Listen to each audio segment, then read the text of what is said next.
Bonjour et bienvenue dans cet épisode spécial du podcast Suis ton flow.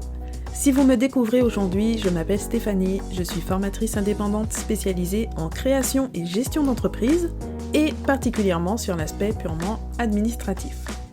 Vous êtes déjà nombreux à m'avoir sollicité sur le fonctionnement d'un organisme de formation et à m'avoir demandé si je pouvais vous accompagner dans ces démarches.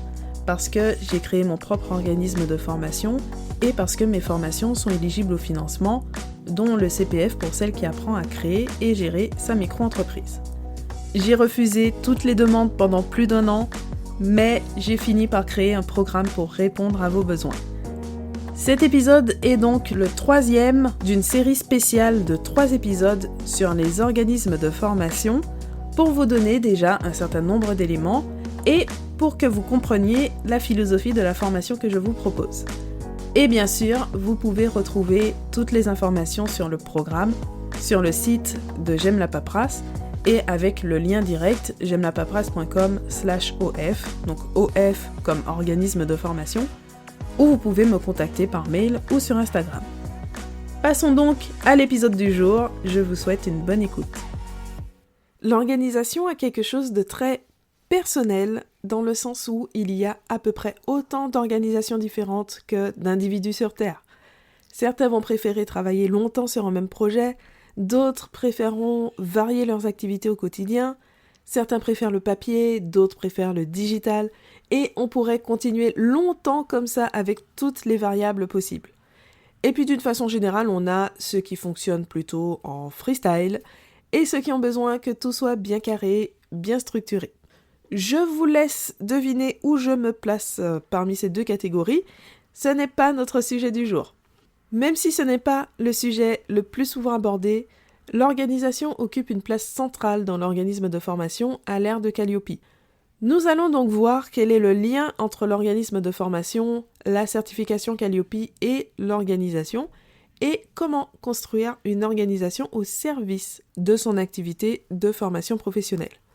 Pour comprendre en quoi l'organisation constitue un enjeu important en matière de démarche qualité, il faut déjà avoir conscience de ce qui est réellement mesuré par l'audit Calliope. Parce que quand on parle de qualité de la formation professionnelle, on pourrait croire que c'est le fond de la formation qui est examiné, c'est-à-dire le contenu et l'expérience pédagogique en elle-même. Mais pour cela, il faudrait déjà que chaque auditeur possède des compétences suffisantes dans les domaines de chacune des formations évaluées, ce qui pose une limite évidente et encore plus lorsque la formation vise à transmettre des compétences rares ou à approfondir les compétences de professionnels qui sont déjà qualifiés. Donc ce n'est pas du tout l'angle qui a été retenu au moment de la mise en place de ces procédures. Ce qui sera audité, c'est plutôt le fonctionnement de l'organisme de formation. Il y a 7 critères dans le référentiel qualité qui vont porter sur les différentes composantes de l'entreprise et qui, une fois mises en œuvre, doivent aboutir à fournir une prestation de qualité. Et ces critères regroupent au total 32 indicateurs, donc on a de quoi faire un large tour des pratiques de l'organisme de formation. Alors, arrêtons-nous un instant sur ces critères qualité pour voir sur quoi ils portent. Ils vont donc porter sur la communication auprès du public visé par les formations, sur la prise en compte des besoins au moment de la conception de la formation, sur les modalités d'accueil, d'accompagnement, de suivi des apprenants. Ils vont porter sur les moyens mis en œuvre pour assurer les formations, sur l'adéquation vis-à-vis des formations et le développement des compétences des formateurs, ou encore sur le traitement des observations qui sont émises par les clients, etc. Alors de prime abord, on peut se dire que c'est inaccessible pour un petit organisme de formation qui va être constitué simplement d'un formateur indépendant qui travaille seul dans son entreprise.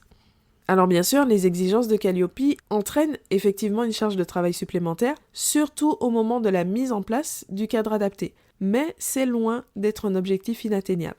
Au contraire, une toute petite structure pourra profiter de sa flexibilité, d'avoir un catalogue réduit, un organigramme réduit au strict minimum, etc. Et tout ça, ça va simplifier sa démarche de préparation et l'audit en lui-même le jour J. Mais il faut bien saisir que pour obtenir la certification Calliope, on ne peut pas se contenter de faire les choses. Il faut aussi être en mesure de démontrer le jour de l'audit comment on fonctionne pour que l'auditeur de son point de vue extérieur à l'entreprise, puisse le constater. L'organisation va donc constituer un atout à 2 niveaux. D'abord pour l'audit en lui-même, puisque c'est la façon de procéder de l'organisme de formation qui est observée à travers l'audit. Donc il est important que ce fonctionnement soit clair. Autrement dit, pour valider chacun des indicateurs qualité, il faut se poser un certain nombre de questions et clarifier tous les processus. Parce que c'est bien de ça qu'il s'agit. C'est une analyse des processus mis en œuvre par l'entreprise pour garantir un certain niveau de qualité de ses prestations. Donc plus les processus sont clairs, réfléchis et structurés, plus il est facile de répondre aux exigences de ces critères qualité. Et il sera aussi plus simple d'y apporter les modifications nécessaires lorsque l'organisation actuelle ne permet pas de les valider. Parce que ce sera le point de départ de la démarche. Après toute la phase d'apprentissage pour comprendre ce qui est attendu, on va constater l'écart entre le niveau attendu et la situation actuelle pour pouvoir réaliser les ajustements nécessaires. Ensuite, l'organisation sera encore plus précieuse pour pérenniser la démarche sur le long terme. Il faut bien avoir en tête que la démarche qualité à l'ère de Calliope, ce n'est pas du tout une démarche ponctuelle. Donc pour respecter en permanence les exigences du référentiel qualité, il est indispensable de l'intégrer à son quotidien. Et vu l'étendue des éléments qui sont susceptibles d'entrer en jeu et éventuellement d'entraîner des non-conformités, c'est-à-dire des écarts qui vont être constatés par l'auditeur, une bonne organisation est incontournable pour aborder la démarche sereinement. L'organisation va ainsi permettre de satisfaire aux attentes posées par le référentiel qualité, de réduire la charge mentale ou au moins de ne pas l'augmenter à cause de la démarche qualité ou même de l'aspect réglementaire de la formation professionnelle et de constituer naturellement des éléments de preuve pour démontrer le fonctionnement de l'organisme de formation le jour de l'audit. Et on peut même aller plus loin parce que la mise en place de cette organisation va pousser à réaliser un travail en profondeur sur les processus qui peuvent fluidifier l'organisation au quotidien et mettre en évidence des pistes d'amélioration intéressantes. On est obligé de prendre du recul sur son entreprise, de mieux la structurer et finalement ça peut devenir un vrai atout stratégique. Donc nous avons expliqué pourquoi l'organisation occupe une place centrale dans la vie de l'organisme de formation. Maintenant, venons-en à la question principale, comment construire un système d'organisation qui soit au service de son organisme de formation.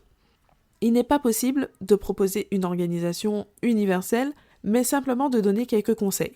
Et le premier conseil, ce sera justement de toujours te rappeler qu'il s'agit de ton entreprise, donc de ton organisation.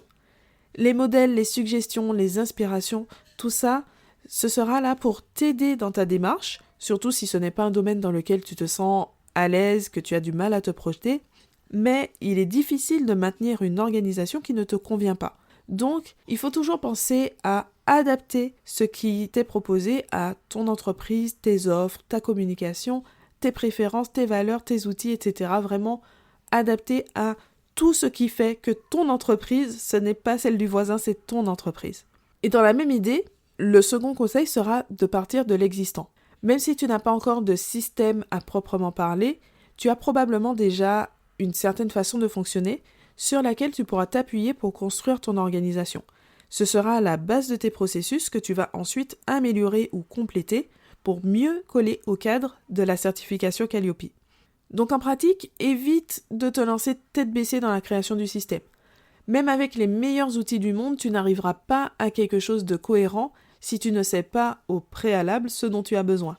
Donc n'hésite pas à prendre d'abord un papier, un stylo, enfin tu fais ce travail comme tu veux, mais commence par définir ce que tu veux créer et dans quel but.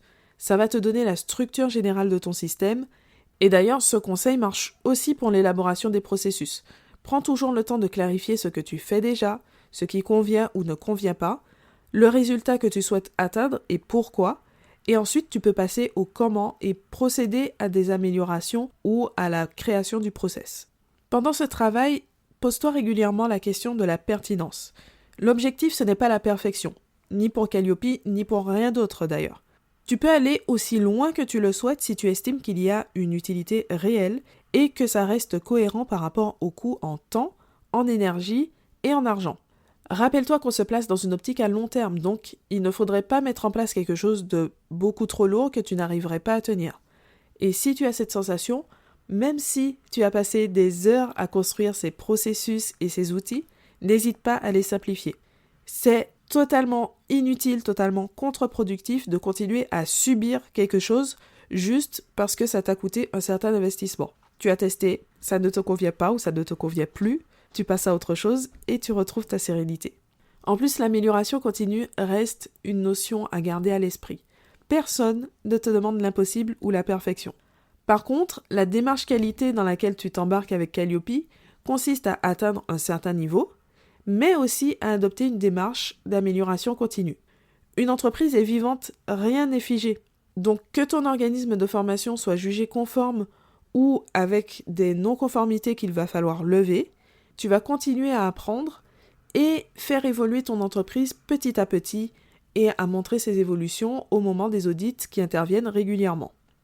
Donc voilà pour ce 3e et dernier épisode de la mini-série consacrée aux organismes de formation, à leur fonctionnement et à leur organisation.